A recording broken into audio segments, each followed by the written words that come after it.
Hello, আসসালামু আলাইকুম। কি অবস্থা সবার? আশা করি সবাই ভালো আছো।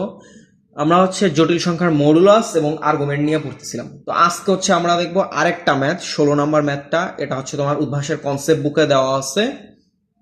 তো একদম ইজি টাইপেরই ম্যাথ। দেখো বলছে কি যে i minus one by i to the power whole cube এর মডুলাসটা বের করতে বলছে। ঠিক আছে, এর মডুলাসটা বের করতে বলছে। তাহলে এটাকে আমরা ফার্স্ট একটু ভাঙায় ফেলি। দেখো তাহলে দেখো আই স্কোয়ার মাইনাস ওয়ান, তাহলে উপরে কি আসতেছে i square minus one divided by i তার হোল কিউব। মডুলাসটা পরে না হয় বের করলাম।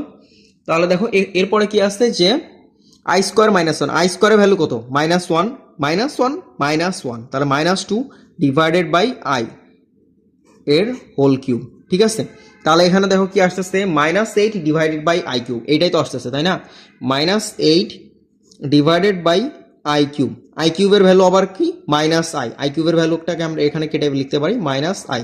তাহলে দেখো minus eight divided by minus i, তাহলে এখানে কি আসতেছে এইট বাই আই। ঠিক আছে, পুরাটা কি চলে আসতেছে এইট বাই আই। এখন দেখো এইট বাই আই এখানে আমাদের ফ্র্যাকশন আকার আছে। এখানে কি আমরা এ প্লাস বি আই আকার এরকম কি কোনো কিছু পাইতেছি? তাহলে আমরা মডুলাসটা বের করবো কিভাবে? মানে বাস্তব মান এবং অবাস্তব মানটা আমাদের কি অবশ্যই আলাদা হইতে হয়। তাহলে এখানে দেখো আমরা উপরে নিচে আই দ্বারা গুণ করে ফেলবো। তাহলে উপরে যদি আমরা আই দ্বারা গুণ করে ফেলি তাহলে এখানে আসতেছে আই, এইট আই, আর এখানে কি আসতেছে আই স্কোয়ার। তার মানে কি eight i divide by i square value কত? মাইনাস ওয়ান, তার মানে কি মাইনাস এইট আই। এইটাই আমাদের মেইন মানটা। এখন দেখো এখানে বাস্তব মানটা কি আছে? এখানে কি কোনো বাস্তব মান আছে না? এখানে কোনো বাস্তব মান নাই। তার মানে এইটাই আমাদের একমাত্র মান। তাহলে এইটার মডুলাসটা কত হবে? মডুলাসটা হবে root over of zero square plus of minus eight তার হোল স্কোয়ার। তার মানে কি শুধুমাত্র আট। তার মানে মডুলাসটা কত? আট। আমাদের জাস্ট মডুলাসটাই বের করতে বলছে।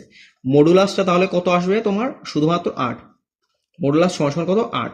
ঠিক আছে, এটাই আমাদের অ্যান্সার। আমরা একটু মার্ক করে ফেলি এই যে অ্যান্সারটা। মডুলাস আট। এখন দেখো আমাদের এখানে মাইনাস এইট আই।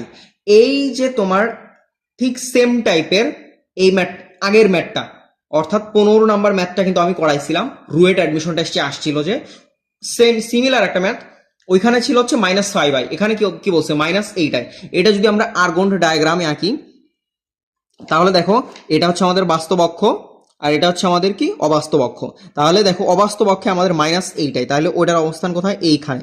তাহলে এইটা আর্গুমেন্টটা এক্স অক্ষের ধনাত্মক দিকের সাথে কত ডিগ্রি কোণ উৎপন্ন করতেছে? এক্স অক্ষের ধনাত্মক দিক শুরু হয় এই দিক থেকে, তাহলে এতটুকু গেলে 90 ডিগ্রি। তাহলে এতটুকু গেলে কি মাইনাস 90 ডিগ্রি। তাহলে আমাদের আর্গুমেন্টটা কত চলে আসতেছে? Minus 90 degree. আশা করি সবাই বুঝতে পারছো। একদম ইজি একটা ম্যাথ।